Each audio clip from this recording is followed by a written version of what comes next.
अस्सलामुअलैकुम।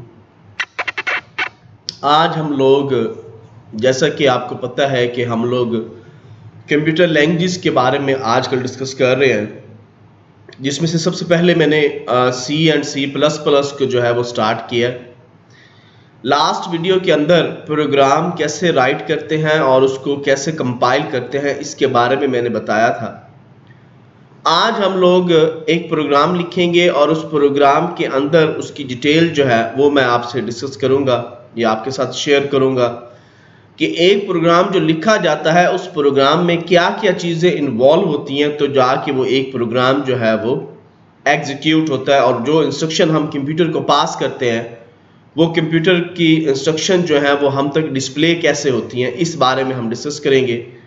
तो मैं अपने वर्चुअल इन्वायरमेंट में आता हूँ। ये देखिए, मैंने ऑलरेडी अपना जो वर्चुअल इन्वायरमेंट है यानी कि वर्चुअल पीसी जो है वो ऑन करके रखा हुआ है और यहाँ से मैं बोल एंड सी को जो है वो ऑन करता हूँ। ये देखिए, इसका साइज थोड़ा सा मैं बड़ा कर देता हूँ ताकि आपको वाजे जो है वो नज़र आ जाए।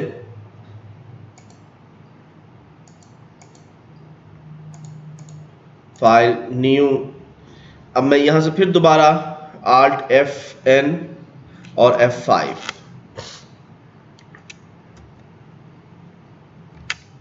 ये देखिए, ये मेरे पास इस वक्त ये एडिटर है और इस एडिटर के अंदर मैंने आपको बताया था कि आप लोगों की मर्जी, आप लोग बोलेंट सी इस्तेमाल कर लें, आप डेव सी प्लस प्लस इस्तेमाल कर लें या आप टर्बो सी इस्तेमाल कर लें। प्रोग्राम के लिखने का तरीका सेम है सब पे। अब सबसे पहले मैं यहाँ पे एक प्रोग्राम जो है वो टाइप करता हूँ, #include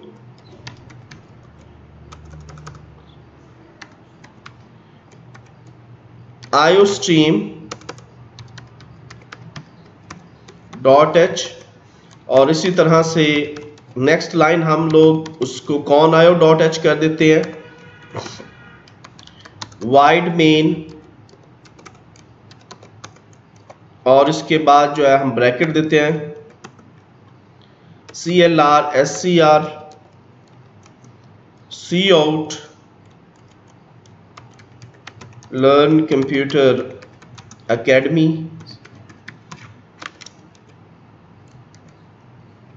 और cout बाय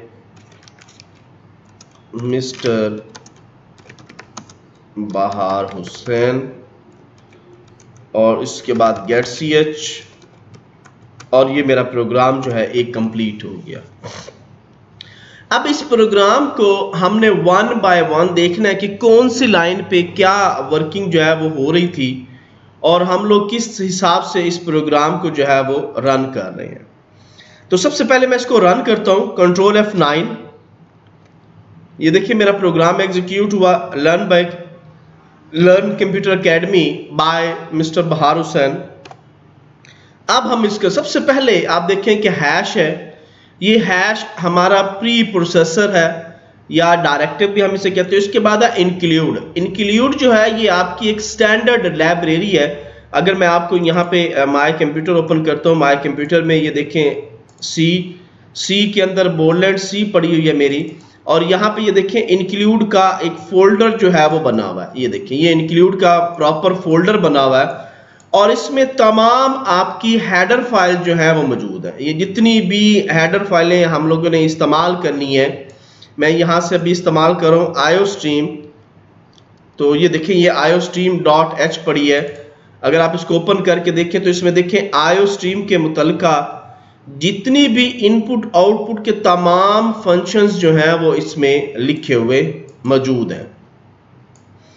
तो ये इंक्लूड का फोल्डर आपके बोल एंड सी के अंदर होगा जहां पे ये तमाम इनपुट आउटपुट जो है वो आपके स्ट्रीम्स के, यानी कि चाहे डाटा आपने इनपुट करना है चाहे डाटा आपने आउटपुट करना है, उसके तमाम मेथड जो है वो इसमें iostream.h का मतलब है कि हेडर फाइल है। io इनपुट आउटपुट stream.h के ऐसी फाइल जिसमें इनपुट आउटपुट के तमाम फंक्शन जो है मौजूद है। अगर आप इसका पूरा पाथवे देखना चाह रहे हैं तो फिर आप क्या करें, इसके नीचे आई के नीचे आप अपनी कर्सर रखें। कर्सर रखने के बाद आप क्या करें, कंट्रोल F1 प्रेस करेंगे तो इसकी करंट जो आप हेल्प है वो आ जाएगी, और यहाँ पे अब आईओ स्ट्रीम पे जब आप क्लिक करेंगे तो इसका पूरा एक पाथ वे आपके पास जो है वो डिस्प्ले हो जाएगा। मैं 5 प्रेस करता हूँ, ये देखें iOS है जो इससे I से आई स्ट्रीम है, O से OS स्ट्रीम है, और दोनों मिलके IO स्ट्रीम बनते हैं। नीचे आपके पास I stream, O stream, F stream और STR स्ट्रिंग स्ट्रीम जो है ये बनी हुई है।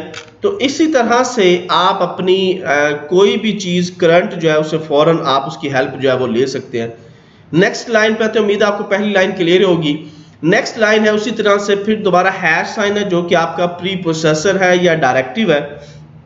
इसके बाद इंक्लूड, मैंने आपको पहले बता दिया, ये हमारे पास सी के अंदर एक स्टैंडर्ड इनपुट जो फाइल है जिसमें तमाम हमारे मेथड्स मौजूद है, फोल्डर बना हुआ है। उसके बाद है कॉन आयो, कंसोल इनपुट आउटपुट, यानी कंसोल के ऊपर यानी डॉस लेवल पे जब आप अपने प्रोग्राम को स्टॉप करते हैं या स्क्रीन को क्लियर करते हैं। मिसाल के तौर पर ये देखिए मैं यहाँ पे स्क्रीन का फंक्शन नहीं लगाता और जैसे कंट्रोल F9 करता हूँ तो मेरी पिछली आउटपुट एट इट इज रहेगी। ये देखिए मैं दोबारा करता हूँ कंट्रोल F9 तो ये पिछली आउटपुट जो है वो बार बार आ रही है।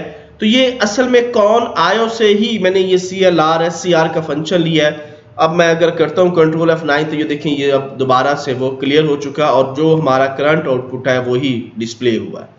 इसी तरह से गेट ch है, अगर मैं इसको रिमार्क करता हूँ तो अब मेरा प्रोग्राम जो है वो थोड़ी देर के लिए स्टे नहीं करेगा। क्यों?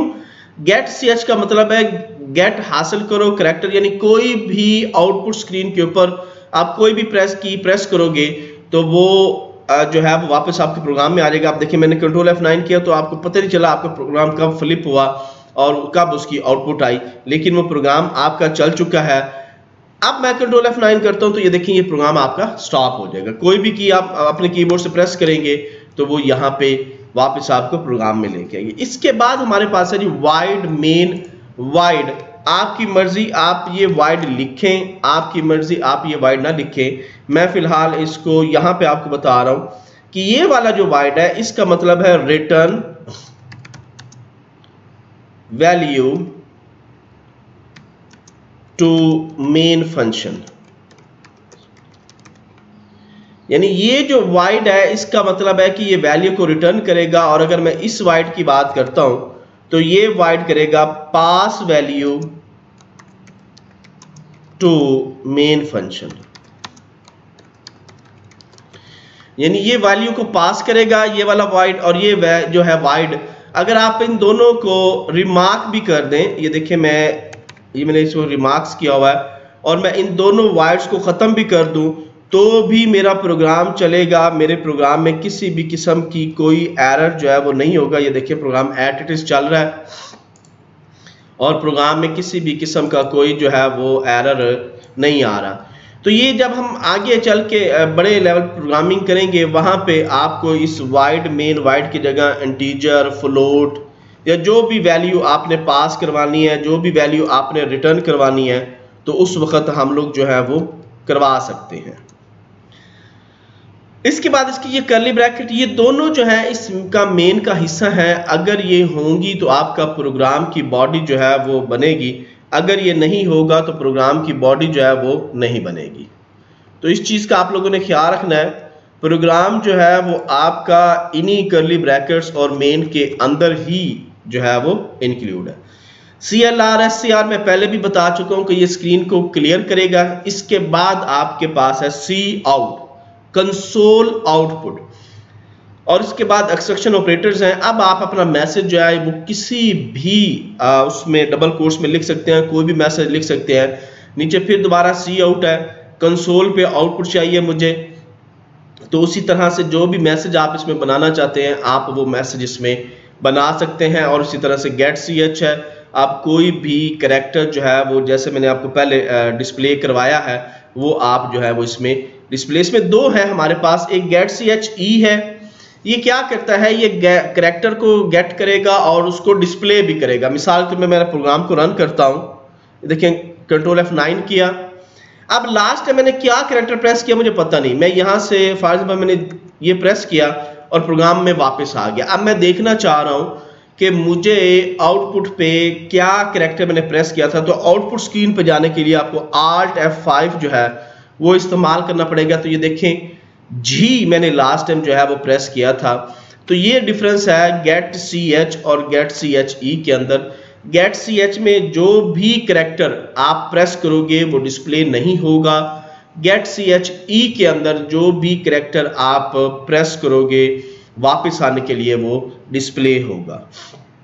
इसी तरह से उम्मीद है आपको ये एक छोटा सा प्रोग्राम जो है इसकी डिटेल मैंने आपको बता दी है और इस डिटेल के तहत ये प्रोग्राम आपको समझ आ गया होगा। आप मेरे लेक्चर्स देखते रहिएगा, वीडियो को लाइक कीजिएगा, सब्सक्राइब कीजिएगा चैनल को, और मैं इसी तरह इंशाल्लाह सी का जो है वो जल्द अज जल्द जो है वो प्रोग्राम जो इसका कोर्स है वो कवर करने की कोशिश करूँगा ताकि आपको अच्छी तरीके से C and C++ जो है वो आ जाए। शुक्रिया, अल्लाह हाफिज़, टेक केयर।